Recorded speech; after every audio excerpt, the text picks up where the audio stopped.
So, Father Mussi, you have the floor. Thank you, Michelle. Good evening, everybody. Thank you for this occasion, this opportunity.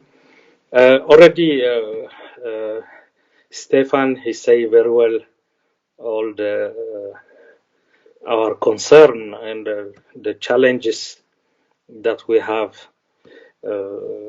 with this issue, human trafficking, and not only human trafficking, also organ trafficking, child trafficking, and sexual abuse of a child that I am following. Last case in Sudan. To give example, the family of this kid, 10 years old, she became a victim of sexual abuse in the school. The first abuser is his teacher. Then he started to sell this girl to many other men around the city in Khartoum. So finally, when the father of this kid, he came because he went to Addis for some months. When he come back, he learned from his daughter that she became a victim of this sexual abuse for 1 year. He denounced everything to the court, but up to now, no justice. I involved in this issue the UNHCR to follow this case, to protect the family, to find also a safety place for this family, because after he have the courage, this family, to denounce everything to the court, the perpetrators, he start to come around the house where he live the family to say, pay attention, I kill you. So even he become not safety place for them where live. But UNHCR still now he don't find safety place for them. We ask also to organize a resettlement program for this family because Sudan is not safety at all for them, but we are still waiting already more than 1 year. So even what the challenge is to give immediate help, to give immediate response for this kind of cases, to protect this kind of family when he have the courage to denounce all the crimes, all the criminals.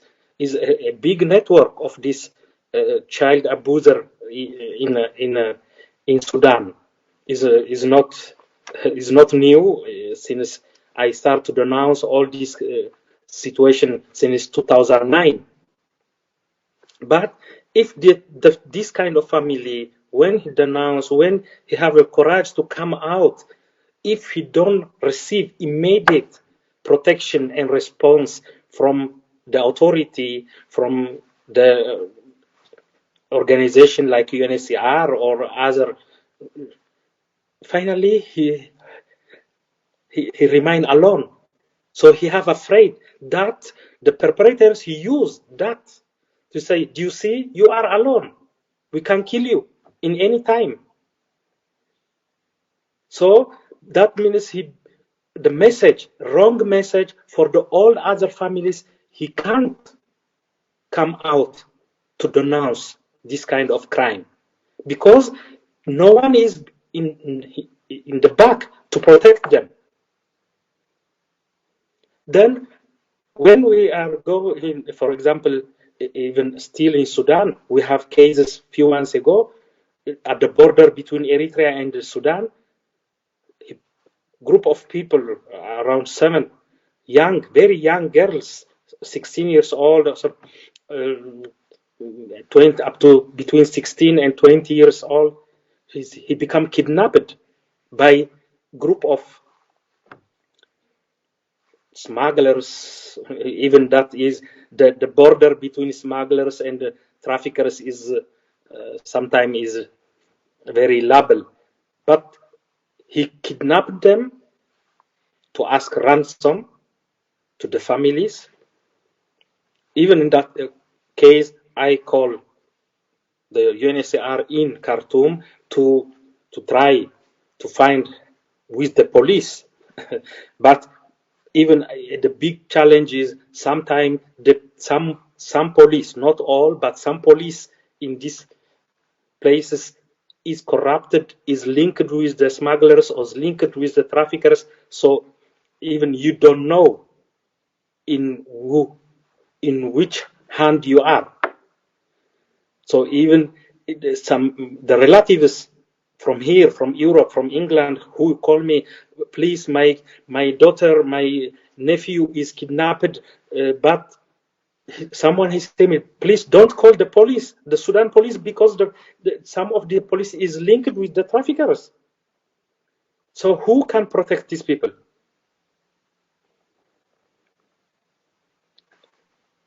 The same in Libya. What we face for so long time. Now I am more than 20 years. I am involved with migrants and refugees issue in North Africa, in the Horn Africa. So I have many cases I receive, and many distress call from not only from Mediterranean Sea, even from the Sahara, from Libya, from detention centers, from the situation there is lackness of protection, lackness of security. Now in Libya, you see what is going in with the refugees in front of the UNHCR office since weeks now. Many Eritrean and Sudanese all is asking protection and asking safety place, because Libya is not safety place for them. The smugglers, the traffickers, even militias, all of them he tried to abuse. He tried to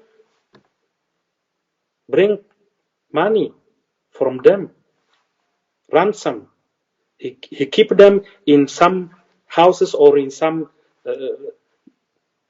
remote area. He keep them in big hangars for months. He say them, if you don't pay $5,000, $6,000, you can't go out. I kill you here. This is happening in Libya. But the European Union, he tried to do agreement with Libya to say to the Libyan authority, keep them there, keep them far away from the sea. But no one care how we keep them far away in the Libya territory, in the hand of militias, or many militias is linked with the smugglers or with the traffickers. That this is the cases that I denounced for a long time. What happened in the Sinai Desert when the migrants from Eritrea, from Sudan, from Somalia is kidnapped. He take them in the desert. He keep them for months. Always ask us ransom. If you don't pay, I can kill you. I can sell your organ. More than 3,000 people die in the Sinai Desert in the hand of the traffickers. More than 3,000. Especially, most of them is from Sudan, from Darfur, from South Kordofan, from Eritrea. This has happened. When we come to Europe, we are facing this, as he say, Stefan, we are facing with the criminalization of the solidarity. So how, if the NGOs, all the human rights defenders become criminalized, how we can defend the vulnerable people? We are under trial. Even me, for 3.5 years, I stay under investigation in South Italy. Accuse me that you are facilitating illegal immigration because I receive a distress call from Mediterranean Sea or from the desert. But when I receive a distress call from Mediterranean Sea, I collect the information, then I call the Coast Guard. Not, I don't have my private vessel. Can I go to rescue them? So the information I collect from the people in the boat in distress, I pass to the Coast Guard, to the Italian Coast Guard, to the Maltese Coast Guard. I ask them, please go to rescue these people. That is my fault. That is my guilty for someone who denounced me. But this campaign of criminalization of the solidarity, the human rights defenders, the NGOs, finally, what is the final result? The final result, we have many thousands of people, vulnerable people, without protection. The point is, why all these people is in the hand of the traffickers? Because no legal access. All the legal access is closed. All the discussion in the European, even in these days, is to build wall, not to how to protect the people, how to push them back, how to close the door. But behind that door, the refugees is there, the migrants is there, those who need protection is there. He can't disappear. These people is there, but who protect them? We see what is going now at the border between Belarus and Poland.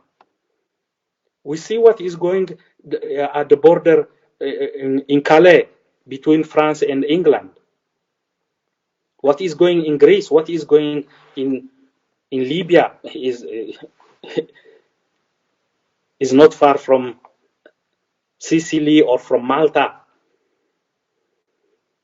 So the solution is, I propose, I sent a document, a letter to the European Commission. I ask that we need to have a project with 3 steps. First is long-term solution. That means you need to go at the root of the problem in the origin country to deal with the problems, to solve the problems. Is long-term, long process, but you use politics, diplomacy, economy, all of that instrument you have to deal at the root of the problem in the origin country. Then you need to have intermediate solution. That means how to protect these people near home, how to protect these people in the transit country. For example, my people from Eritrea, he flee from Eritrea, who first he go to Sudan or to Ethiopia, is the neighbor countries. If you are not able to protect them in Sudan or in Ethiopia, you can arrange something in Uganda, you can arrange something in Kenya to protect them, not to abandon them in refugees camp in the remote area. What is happening now? If you go in Sudan, in the refugees camp there in South Sudan between Kassala and is totally remote area, totally abandoned area. The people is there without nothing. The young people, when I visit some of these refugees camp, the young people say me, what is my future here? I am here already 5 years, 6 years. what is the perspective for my future? I can't pass up my life here at the middle of this desert. Around me, nothing. I don't have access to the school. I don't have access to the healthcare. I don't have any possibility to create some skill for my future, to find job. Nothing.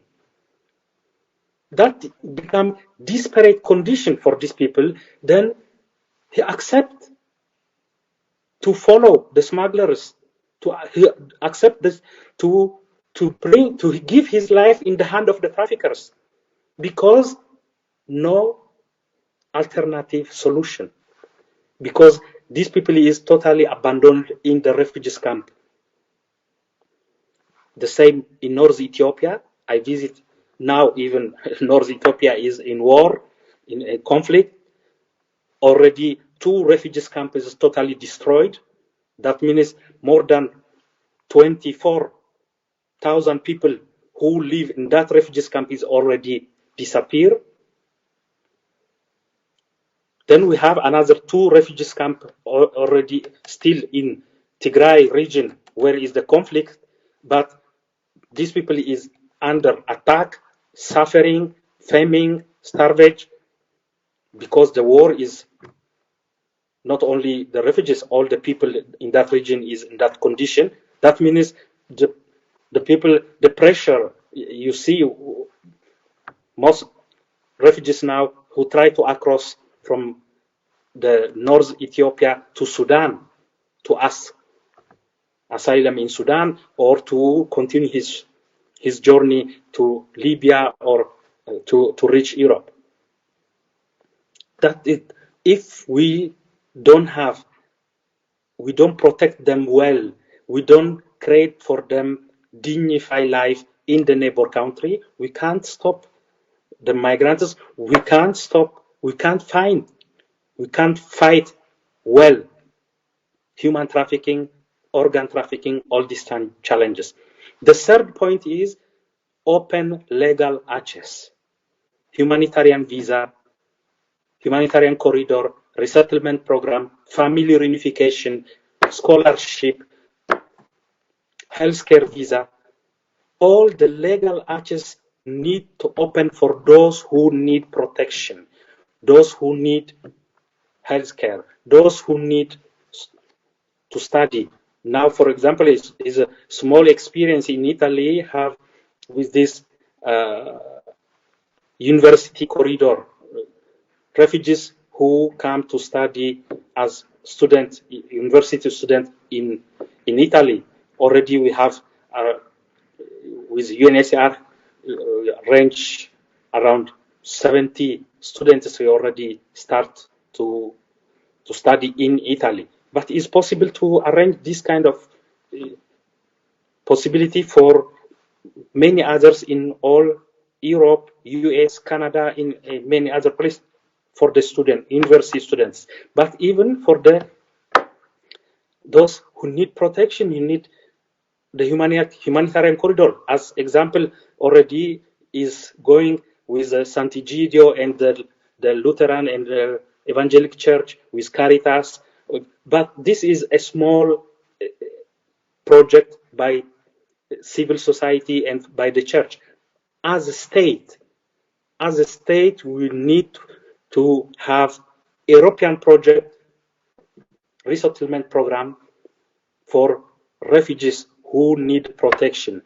Don't abandon these people in the hand of the traffickers. Thank you. If I have some question, then I come back. Yes.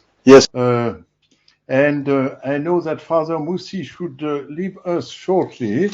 But Father Mussie, you have any comment to add to what Monsignor Vitilio just said before you leave us? Thank you. I don't want to add anything. He say very well what our Pope repeats a lot of time about how to welcome, how to integrate, how to protect the people, the refugees and migrants. Also, not only when these people arrive in Europe or in US or in the high industrialized countries, but even in the transit country, even in the neighbor country from his origin country. So how to protect these people is our first responsibility, as I am in charge for the pastoral of migrants from Eritrea. So is part of my duty is how to protect these people, how to help them to integrate very well in where is welcomed in any countries where he live. So the big challenge is to combine security and the welcome system in different countries, not only in Western countries, but also in Africa. The security is a big challenge. So always justify many restrictive policies. The justification is to security, but security is not only for the autochthon people, but also the security is also for migrants and refugees. Even more than the autochthon, the migrants, the refugees, he need security and safety and protection.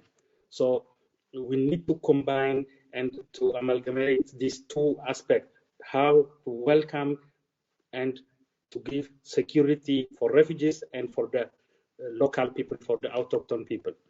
So thank you. Sorry, I need to go because I have another meeting now. So I greet you, everybody, and thank you, Michelle, for inviting me, for having me this evening in this panel. Thank you. Thank you very much, Father Mussie, and good luck and success in your mission in the protection of so many migrants.